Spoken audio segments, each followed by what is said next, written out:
अस्सलाम वालेकुम स्टूडेंट्स। आज हम प्रेजेंट कंटिन्यूअस टेंस पे बात करेंगे। तो स्टूडेंट्स, प्रेजेंट कंटिन्यूअस टेंस, इसी का एक दूसरा नाम है प्रेजेंट प्रोग्रेसिव टेंस, यानी ये एक ही टेंस के दो नाम हैं।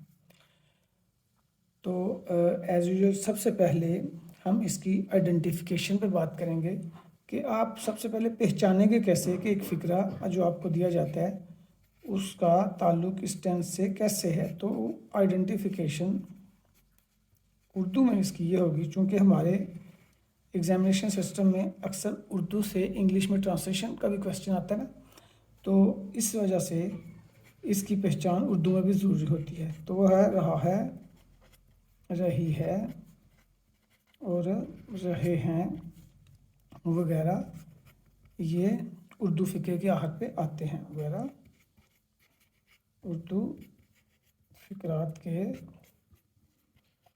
आहत पर आते हैं जी। मसलन एक सेंटेंस है जो हम मिसाल के तौर पर लिखते हैं, मैं इस वक्त आराम कर रहा हूँ। मैं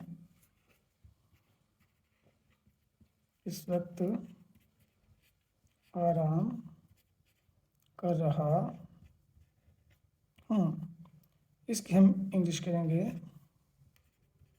I am taking rest at this time. At this time इतनी फ्रेज की जगह आप एट द मोमेंट भी लिख सकते हैं। एट द मोमेंट,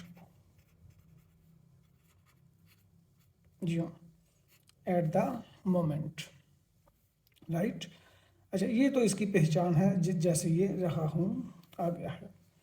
वो क्रिकेट खेल रहा है, एक हम सेंटेंस लिखते हैं, वो क्रिकेट खेल रहा है। ट्रांसलेशन होगी, he is playing cricket. He is playing cricket. अच्छा स्टूडेंट्स, ये तो होगी इसकी उर्दू में पहचान, और उसका थोड़ा आगे जाके हम इसकी ट्रांसलेशन का भी जिक्र करते हैं, लेकिन उससे पहले हम डिस्कस करेंगे यूजेस। यूजेस यानी इस्तेमालात। इस टेंस के इस्तेमालात कहाँ कहाँ होते हैं, हम कहाँ कहाँ ये टेंस इस्तेमाल कर सकते हैं।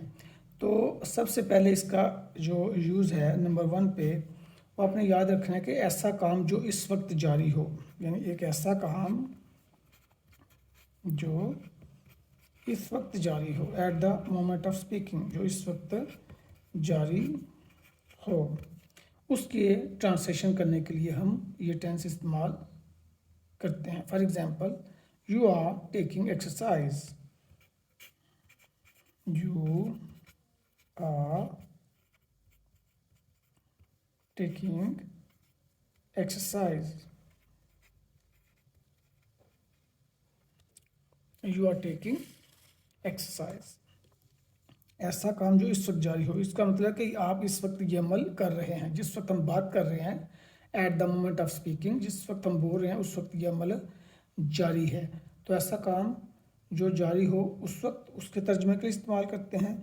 नंबर 2 पे, ये टेंस ऐसे काम के लिए भी इस्तेमाल होता है जो आज कल तो जारी हो, लेकिन ज़रूरी नहीं कि वो इस वक्त भी जारी हो। यानी ऐसा काम जो आजकल जारी हो, लेकिन ये ज़रूरी नहीं कि इस वक्त भी जारी हो, यानी at the moment of speaking, इस वक्त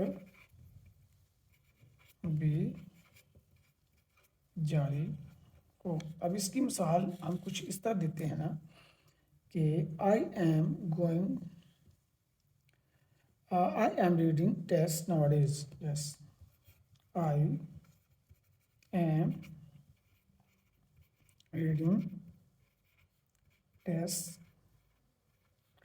nowadays nowadays ये टेस्ट एक नावल का नाम है।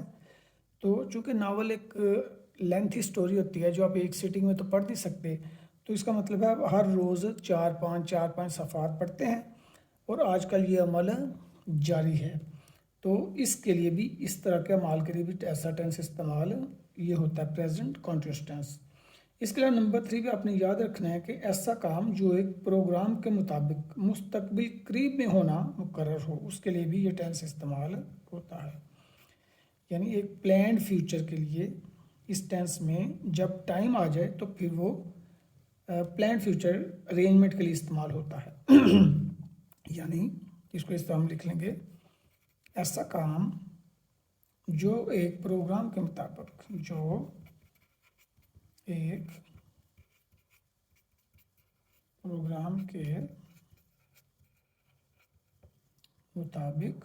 मुस्तकबिल करीब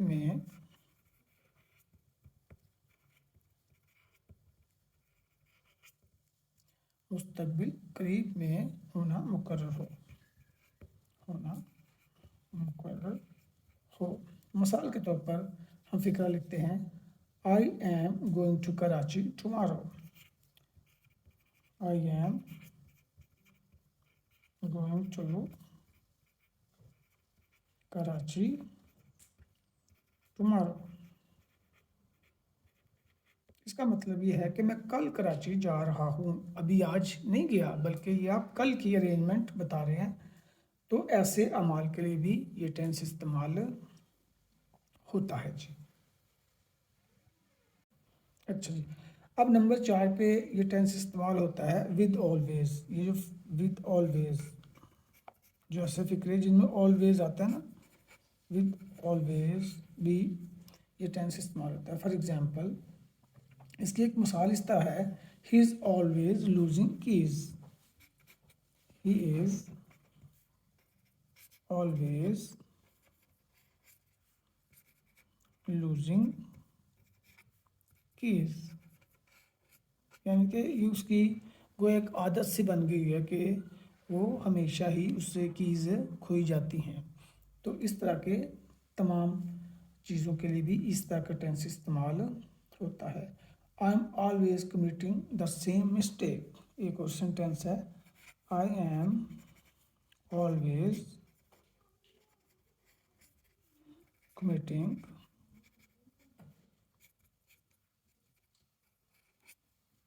I am always committing the same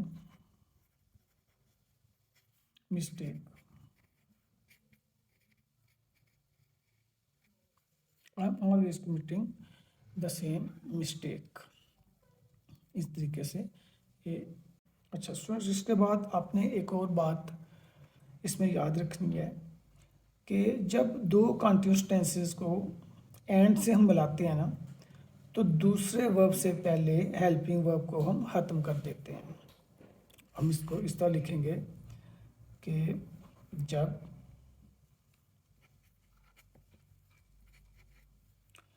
दो कंटीन्यूअस टेंसेस को जब दो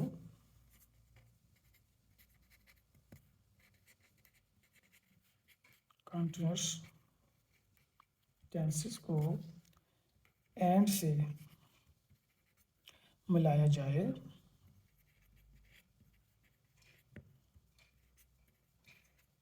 तो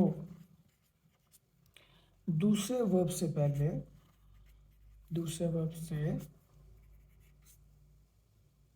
पहले हेल्पिंग वर्ब को ख़त्म कर दिया जाता है।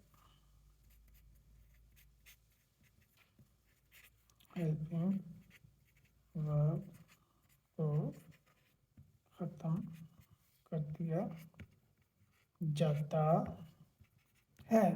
जैसे एक एग्जाम्पल है, she was cooking and listening to music। अब इसमें एक ही सब्जेक्ट है she was cooking and listening, sorry ये वॉज गलती से लग गई, she is cooking and listening to music, she is cooking and listening to music, ये पास्ट कंटिन्यूअस टेंस में आएगा।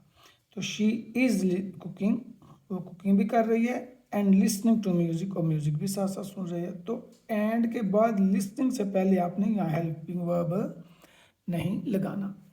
अच्छा स्टूडेंट्स, आज हमने अभी तक इसके यूजेस तक बात की है। इसका जब प्रेजेंट कंटिन्यूअस टेंस का हम पार्ट 2 की वीडियो बनाएंगे ना, तो उसमें इसका हम ट्रांसलेशन करने के लिए कौन कौन से हेल्पिंग वर्ब इस्तेमाल करने हैं, और फिर उनकी नेगेटिव इंट्रैगेटिव और कॉन्ट्रैक्शंस पे बात करेंगे। तो उस वक्त तक के लिए अल्लाह हाफिज़।